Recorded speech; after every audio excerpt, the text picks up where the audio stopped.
small alien ship entered Earth's solar system with all weapons powered down. A white flag signal broadcast from its hull, the universal sign of peace that every species in the galaxy understood. Inside the ship, Ambassador Tall sat alone, his four hands folded together in what humans might call prayer. This was his 7th journey to Earth. The previous 6 had ended in failure. He hoped this one would be different.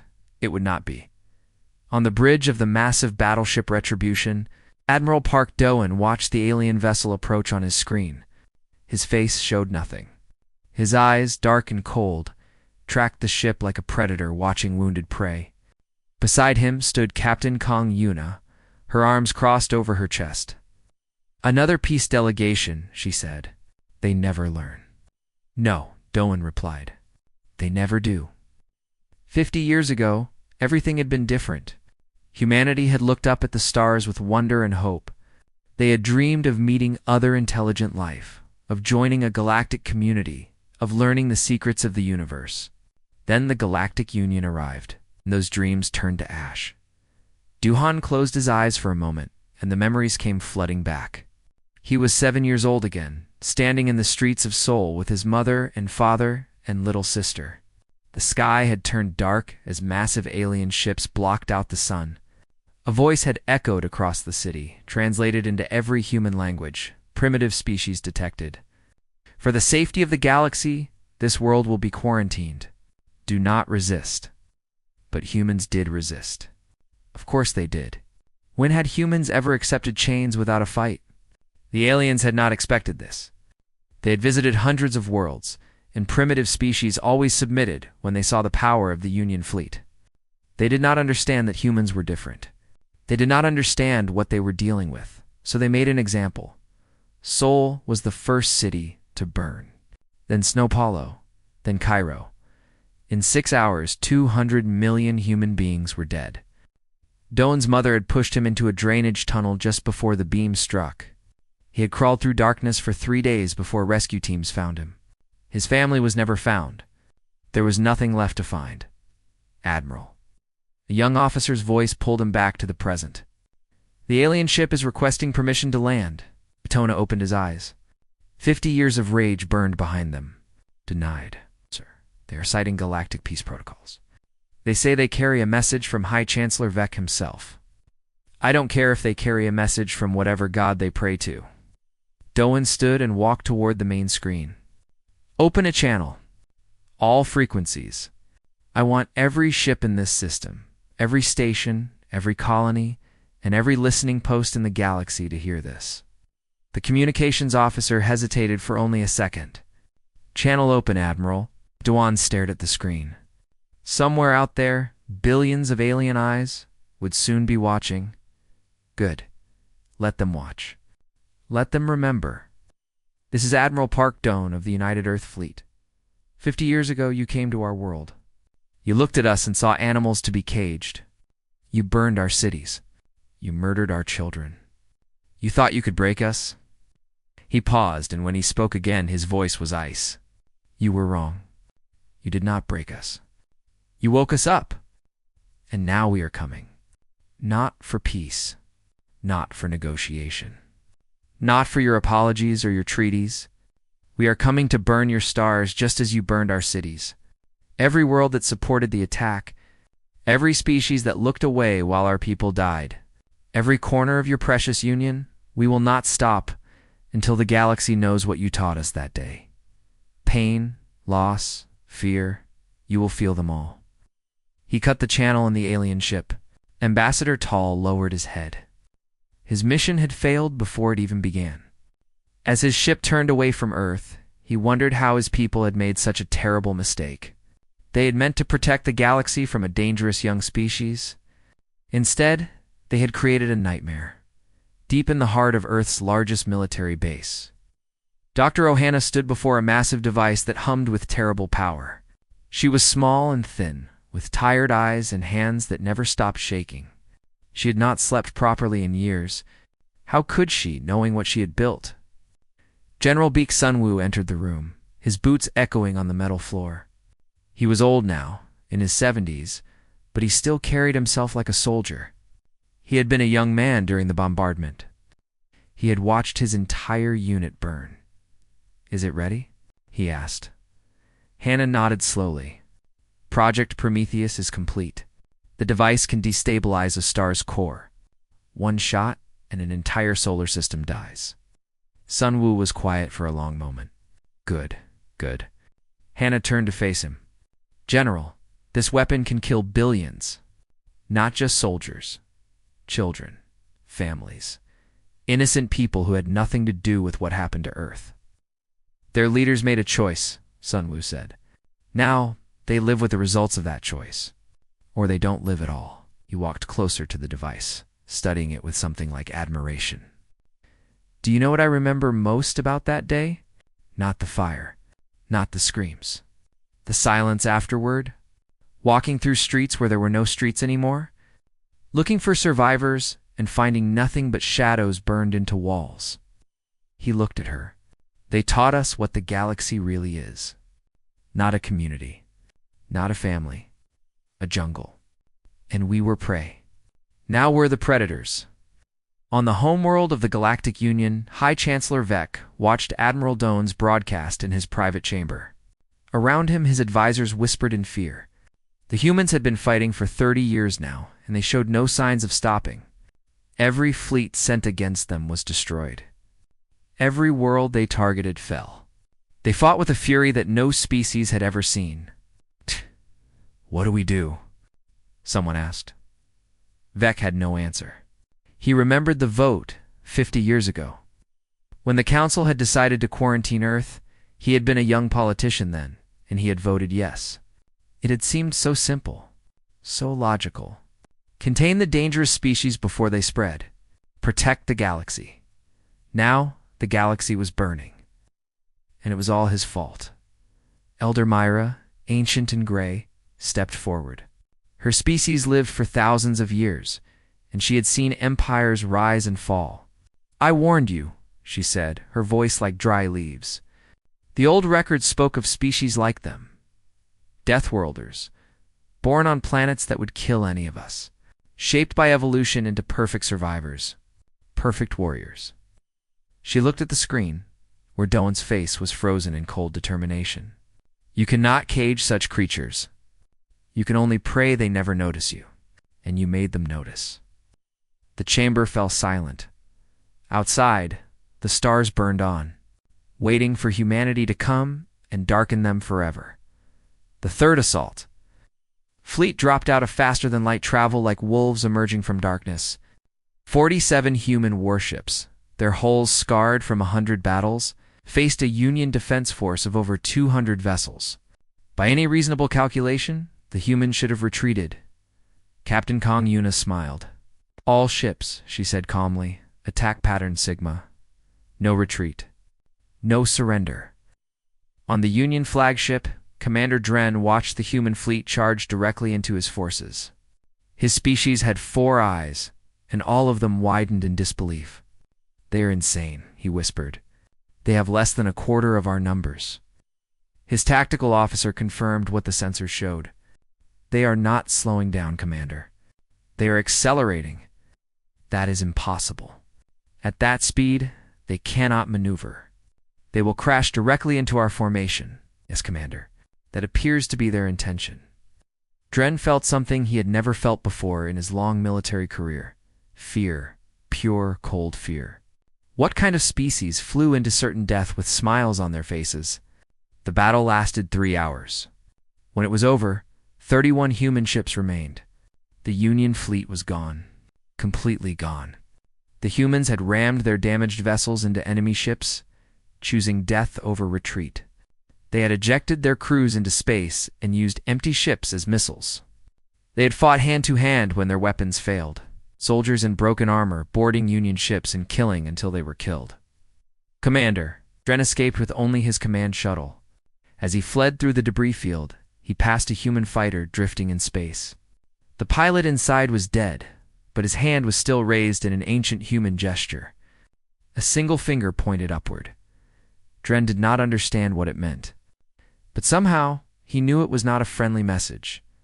On Kale Prime. One of the Union's most important colony worlds, General Beek Sunwa, stood on a hill and watched his soldiers advance. The alien defenders had built strong walls and deep bunkers. They had 3 times as many troops as the human invasion force. They had air support and heavy armor and every advantage that should have mattered. It did not matter. The humans came forward through fire and death, stepping over the bodies of their fallen friends without pausing. When their rifles ran out of ammunition, they used knives. When their knives broke, they used their hands. The aliens had never seen anything like it. They had fought other species before. Enemies who retreated when casualties became too high, who surrendered when victory became impossible. Humans did not retreat. Humans did not surrender. On the 3rd day, the alien general in charge of defending Kale Prime walked out of his bunker with his hands raised. His troops were still capable of fighting. His walls were still standing. But his soldiers had stopped obeying orders. They sat in their positions and stared at nothing, their minds broken by what they had witnessed. Y had shot humans who kept crawling forward with their legs blown off. They had killed humans who were laughing as they died. They could not do it anymore. Why? The alien general asked Sunwoo as he surrendered his weapon. Why do you fight like this? You are not machines. You feel pain. You fear death. I have seen your soldiers cry over fallen friends. So why do you keep coming? Sunwoo thought of Seoul. He thought of the silence after the fire. He thought of the 200 million graves that could never be dug because there were no bodies to bury. "'Cause you taught us to," he said, far from the front lines.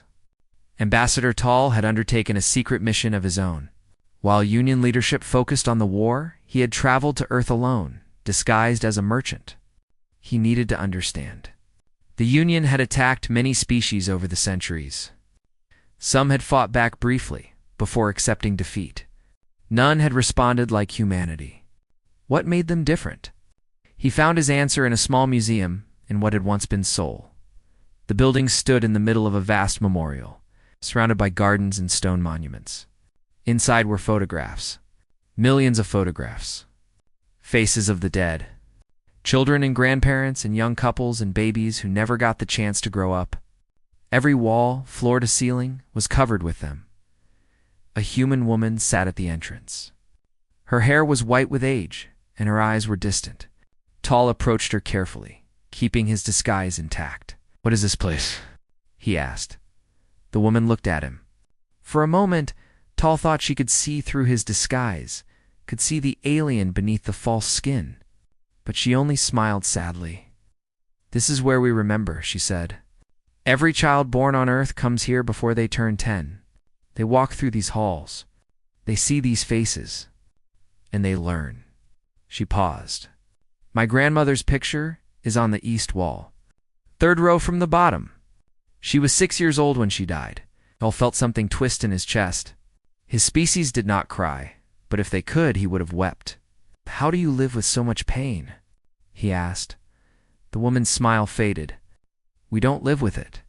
We carry it. Every day. Every moment. It drives us. It shapes us."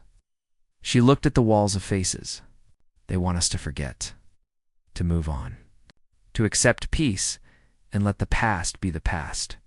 But how can we forget them? How can we let their deaths mean nothing? Tall returned to the Galactic Council 3 weeks later. He stood before the gathered leaders of 100 species and told them what he had learned. "We did not just kill 200 million humans," he said. "We created a religion. Their children do not grow up dreaming of exploration or science or art. They grow up dreaming of revenge. Their economy does not build for profit or comfort. It builds for war. Their entire civilization, everything they are, has been shaped by what we did to them." He looked at High Chancellor Vec. "There will be no peace. They do not want peace. They want us to feel what they felt, and they will not stop until we do." The chamber was silent. Elder Mira spoke, her ancient voice filling the room. "Then we must prepare for the end. Not our end alone. Perhaps the end of everything we have built over 10,000 years. The humans are coming, and they carry the fire we gave them. The only question now is whether anything will survive the burning. In deep space, Captain Kong Yuna received new orders from Admiral Doan. The next target was the Vorn system, home to the species that had designed the weapons used in the bombardment. She read the orders twice, then looked out at the stars. Somewhere out there, alien families were going about their lives. Children were playing. Lovers were holding hands. Parents were watching their babies sleep. Soon they would know fear. Yuna had stopped feeling guilty about that long ago. She had been born 3 years after the bombardment, had grown up in its shadow, had learned to hate before she learned to walk. This was all she knew. All any of them knew. Set course for the Vorn system, she ordered. Maximum speed. The fleet turned as one. Engines burning bright against the darkness, carrying humanity's rage toward another sunrise that would never come. Lieutenant Ruteon sat in the cockpit of his fighter and watched the stars. In a few hours, the largest battle in galactic history would begin. The Union had gathered every remaining fleet, every ship they could find, into one massive defensive line. If humanity broke through, nothing would stand between them and the Union's core worlds. If the Union won, maybe, just maybe, they could push humanity back. Taeon knew they would not win. He had seen what humans could do. He had done it himself, many times. He was 26 years old. His parents had been peace activists, part of a small movement that believed humanity should accept the Union's offers of negotiation. They had held signs and given speeches and tried to remind people that revenge would not bring back the dead. Other humans had called them traitors. One night a mob had gathered outside their home. Taeon had hidden in a closet while his parents were dragged into the street. He never saw them again. Now he flew missions for the very people who had killed them. Not because he believed in the cause. Not because he wanted revenge on aliens. He flew because he had nowhere else to go. The war had taken everything from him, and the war was all that remained. A voice crackled through his communicator. All pilots, report to briefing room 7. Captain Kang has new orders. Ah! Taeon closed his eyes for a moment, then climbed out of his cockpit and headed to the briefing. Captain Kong Yuna stood at the front of the room, her face hard as stone. Behind her, a holographic display showed the Union's defensive formation. Thousands of ships, arranged in perfect lines, protecting the gateway to their most important worlds. This is it, Yuna said. Everything the Union has left. If we win here, the war is over. They will have nothing left to fight with. Oh. She paused.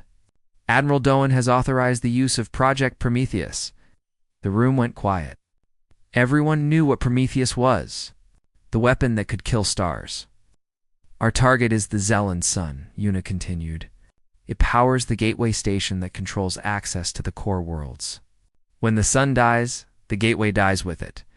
The Zellan system has 4 inhabited planets, combined population of approximately 8 billion.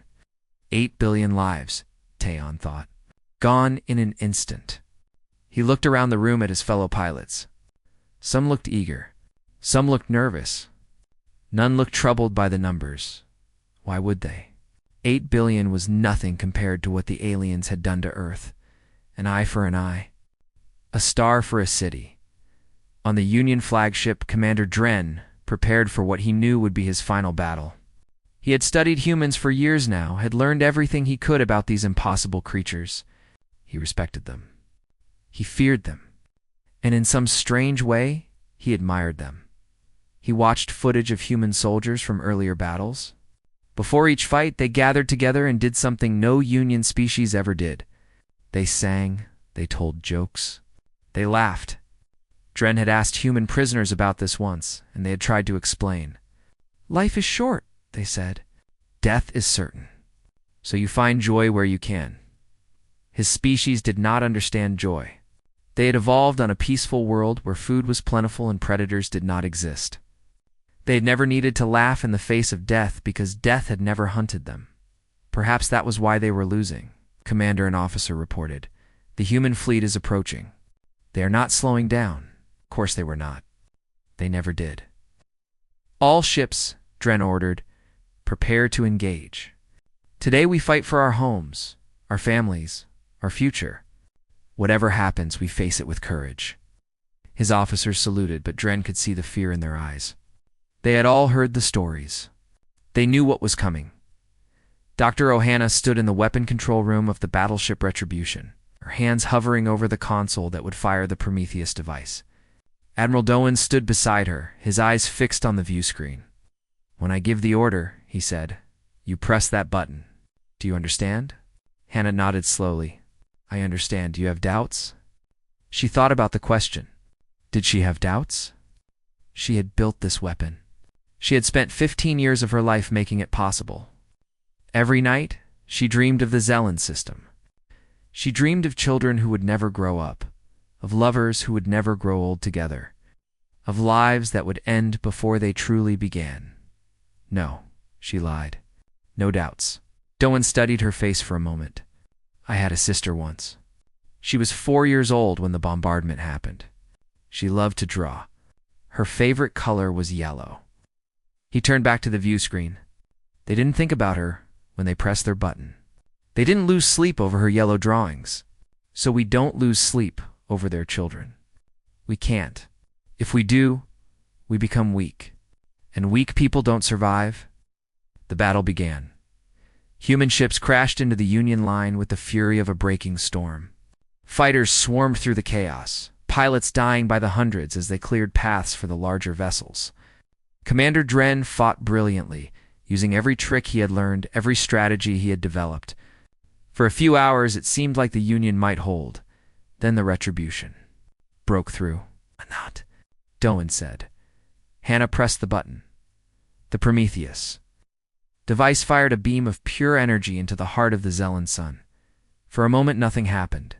Then the star began to pulse, its surface rippling like water struck by a stone. The pulse grew faster, stronger, more violent, across the system. Billions of beings looked up at their sun and saw death coming. The star exploded. The shockwave wiped out the Union defensive fleet in seconds. The Gateway Station, a structure that had taken centuries to build, crumbled into dust. The 4 inhabited planets cracked open like eggs, their atmospheres stripped away, their surfaces scoured clean. 8 billion lives ended in less than a minute. On the Union homeworld, High Chancellor Vec received the news in his private chamber.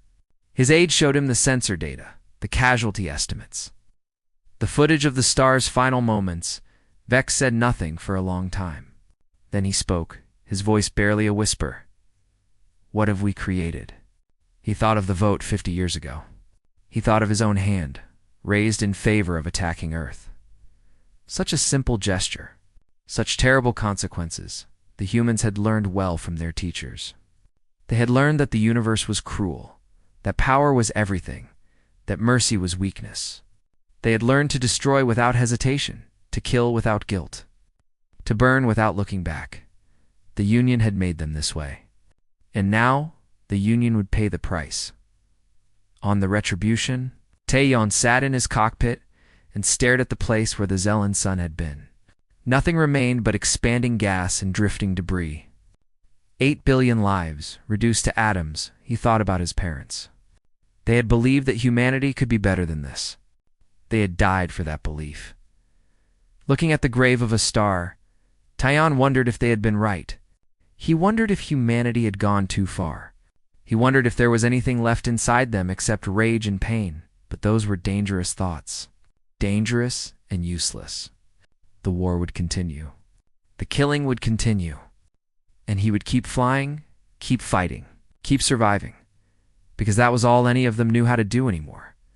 The galaxy was falling apart.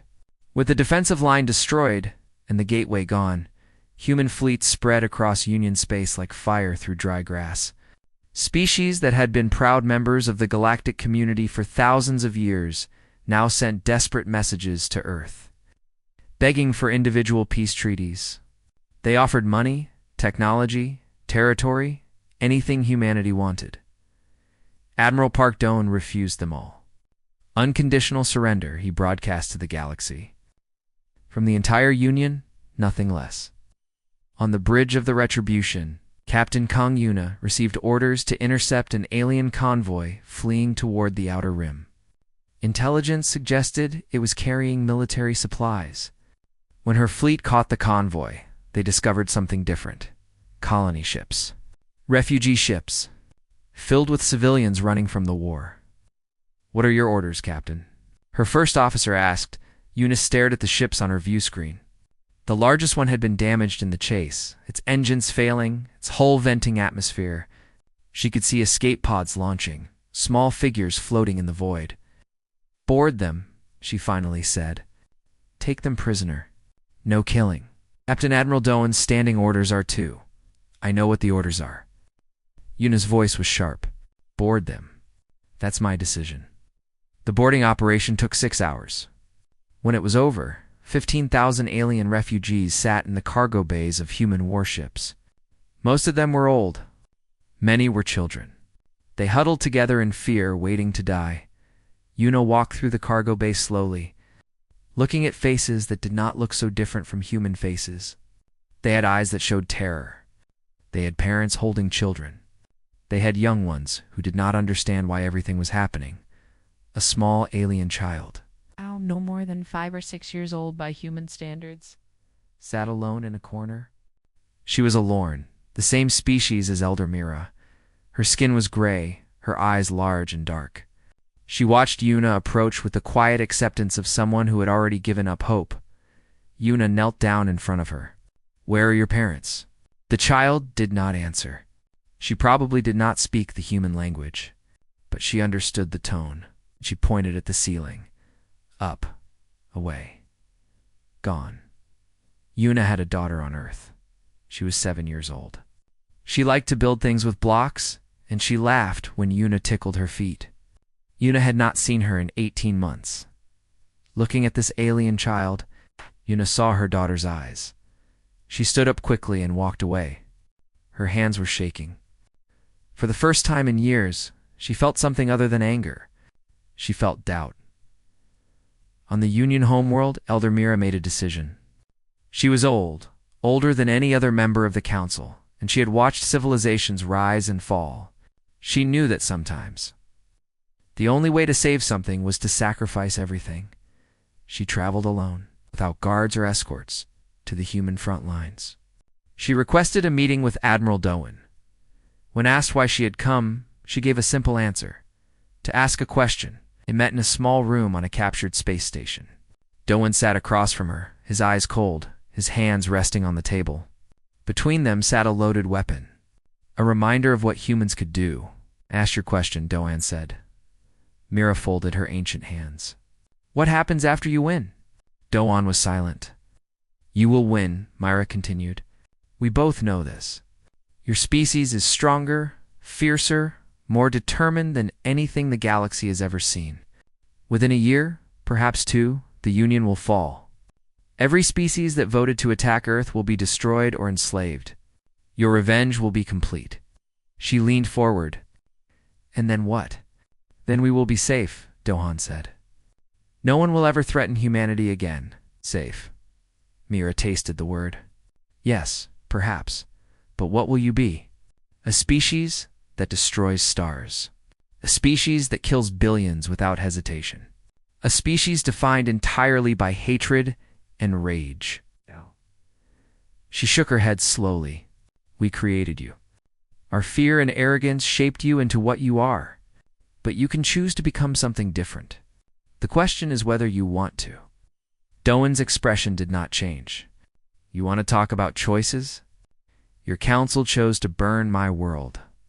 My family, my sister, everything I ever loved. You made choices for 50 years while we suffered and rebuilt and grew strong. Now, it's our turn to choose." "Yes," Mira agreed. it is. "And the choice you make will determine not just our future, but yours. Revenge can be a beginning or an ending. You can use your strength to build something new, or you can use it to burn everything down, including yourselves." She stood. "I will return to my people and tell them what I have seen. A species of great power and great pain. What they become is up to them." She left without looking back. On the Retribution, Lieutenant Ruteon flew a routine patrol near a battle zone. His scanner detected a damaged alien fighter drifting through debris. The pilot was still alive, according to his readings. Standard procedure was simple: destroy the enemy and move on. Taeon thought about his parents, about what they would have wanted him to do. He made a choice. He used his towing cable to pull the damaged fighter to safety. He called for a medical team. When his commanding officer demanded to know why he had saved an enemy combatant, Taeon had no good answer. Court-martial him, someone suggested, but other pilots spoke up. They had seen the refugee ships. They had looked into the eyes of alien children. Something was changing in the fleet, something small and quiet but real. Taeon was not court-martialed. He was given a warning and returned to duty. But the incident spread through the human military like ripples in water. Stories were shared. Questions were whispered. For the first time in 30 years, humans were asking themselves, how far is too far? Dr. Ohana did not ask. She knew in her laboratory on Earth, she had completed work on a new weapon. Something even more terrible than the Prometheus device. Something that could end not just stars, but entire galaxies. She held the design files in her hands and thought about what she had become. When military officials came for the files, she refused to give them up. They threatened her with prison. She did not care. They threatened her with death. She still did not care. I built one weapon that killed 8 billion people, she told them. I will not build another that kills 8 trillion. If you want these designs, you will have to take them from my dead body, and then good luck finding someone else who can understand them. Before they could decide what to do with her, Hannah did something unexpected. She broadcast a message across all frequencies, human and alien alike. Her face appeared on screens throughout the galaxy, tired and sad and determined. My name is Ohana. I designed the weapon that destroyed the Zellan system. I am responsible for the deaths of 8 billion beings. I cannot undo what I have done, but I can refuse to do more. She paused. We were victims once. The galaxy hurt us terribly, but we have become what we hated. We have become the bombardment. We kill without mercy. We destroy without hesitation. We tell ourselves it is justice, but it is only pain creating more pain. Tears ran down her face. I am asking my people to stop. To remember who we were before the fire. To choose something different. Before there is nothing left to choose. The broadcast ended. Hannah was arrested immediately. But her words could not be unspoken. Across Earth, people began to talk, to argue, to question. Admiral Doan watched the broadcast in his quarters. His hand rested on his weapon. He thought about his sister, about her yellow drawings, about the future he had imagined before everything burned, for the first time in 50 years. He wondered if there was another way. On the Union homeworld, High Chancellor Vec watched the same broadcast. He saw the human woman crying, saw the guilt in her eyes, saw the hope in her words, and he began to form a plan. The small shuttle crossed the void between stars alone. It carried no weapons, no shields, no escort. Inside sat only High Chancellor Vec, leader of the Galactic Union, traveling toward the heart of enemy space. He was going to Earth. He was going to surrender. When Union officials learned of his plan, they begged him to reconsider. They will kill you, they said. They will torture you and display your body as a trophy. You are giving them exactly what they want. Perhaps Vec replied. Or perhaps I am giving them something they do not know they need. The shuttle entered Earth's solar system on a cold morning. Alarms screamed across every human military installation. Weapons locked onto the tiny vessel. Commanders demanded authorization to destroy it. Admiral Park Doan stood on the bridge of the Retribution and watched the shuttle approach. He could end this with a single word. One order, one shot, and the leader of his enemies would be dead. It would be so easy. Admiral, his first officer, said. Your orders? Doan was quiet for a long moment. He thought about Elder Mira's question. What happens after you win? He thought about Dr. Ohana's broadcast. We have become the bombardment. He thought about his sister, 4 years old, who would never grow up. What would she want him to do? "Let him land," Doan said. The shuttle touched down on Earth's surface, in the middle of the Soul Memorial. It was fitting in a way. This was where everything had started. This was where it would end. Vex stepped out of the shuttle alone. He wore simple clothes, no symbols of rank, no signs of his position. He walked across the memorial grounds, past the gardens and the monuments and the walls covered with photographs, until he reached the man waiting for him. Du-Hun stood with a weapon in his hand. His eyes were hard. His finger rested on the trigger. "You came here to die," Doan said. It was not a question. "I came here to end this," Vec replied. "One way or another, you think your death will change anything? You think I will feel satisfied if I kill you?" "No," Vec shook his head. "I do not think you will feel satisfied. I do not think anything will make you feel satisfied. You have built your entire life around hatred, and even if you destroy the entire galaxy, the hatred will remain. It will eat you from the inside until nothing is left." He stepped closer. "I know this because I have felt it too. When your species refused to surrender, when you started winning battles, when you became a threat we could not control, I hated you.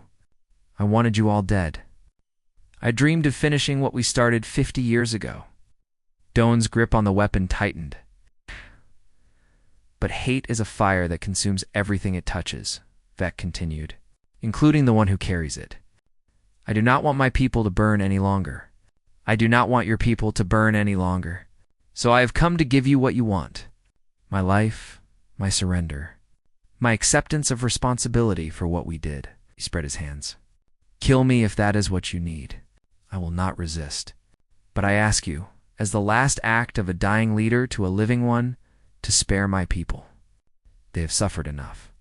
You have all suffered enough." Doan raised the weapon. He pointed it at Vec's head. His hand did not shake. His eyes did not waver. The moment stretched into eternity. Then a voice spoke from behind him. "Admiral." It was Captain Kong Yuna. She had landed on Earth hours ago, unable to stay away. Beside her stood General Beak Sunwoo, his old face lined with exhaustion. Behind them came Lieutenant Ru Taeon, still wearing his flight suit. "Admiral Yuna said again, I need to tell you something." Doan did not lower the weapon. "Speak." "When we captured those refugee ships, there was a child, a lorn child. She had lost her parents. She was alone and scared, and she looked at me like I was a monster." Yuna's voice caught, and she was right. I have become a monster. We all have. I've spent my entire life fighting a war that began before I was born. I have killed thousands of beings who never did anything to me personally. And for what? To make the universe feel the same pain we felt. She shook her head. "I don't want to be a monster anymore." Sunwoo stepped forward. He was the oldest person there, old enough to remember the bombardment. Old enough to have lived through the silence afterward. "I have hated these creatures for 50 years, he said slowly. "Every day, I have woken up and thought about killing them. Every night I have dreamed of revenge." He looked at Vec with something complicated in his eyes. "But revenge is not justice. Revenge is just pain moving from one body to another. It does not heal anything. It does not bring anyone back." Taeon spoke last. His voice was quiet, almost shy. "My parents were peace activists. They believed that humans could be better than this. They died because they believed it." He looked at Doan. "I used to think they were weak, foolish, but now I think they were the only brave ones. It takes more courage to forgive than to destroy." Doan stood frozen. The weapon in his hand suddenly felt very heavy. He looked at Vec, at this alien leader who had come to die, who had offered his life for the sake of his people. He thought about his sister, her yellow drawings, her laugh, the way she used to hold his hand when she was scared. She would not want this. She would not want him to become a killer. She would want him to be the brother she remembered, the one who made her feel safe, the one who protected her from the dark. Slowly, very slowly, Doan lowered the weapon. "I cannot forgive you," he said to Vec.